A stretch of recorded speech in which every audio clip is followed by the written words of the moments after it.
Rahul Dravid coach గా ఉన్నప్పుడే team India మెరుగైన ప్రదర్శన చేసిందని హర్భజన్ సింగ్ చెప్పుకొచ్చాడు. గౌతమ్ గంభీర్ హెడ్ కోచ్ గా బాధ్యతలు చేపట్టిన తర్వాత టీమిండియా ప్రదర్శన ఆందోళనకరంగా మారిందని అభిప్రాయపడ్డాడు. ఆస్ట్రేలియా పర్యటనలో టీమిండియా దారుణంగా విఫలమైన విషయం తెలిసిందే.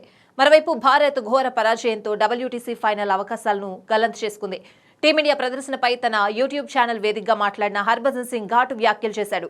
Team India head coach Gautam Gambhir పేరు ప్రస్తావించకుండా విమర్శలు గుప్పించిన హర్భజన్ సింగ్ సీనియర్ బ్యాటర్లైన రోహిత్ శర్మ, కోహ్లీలకు కూడా చురకలంటించాడు.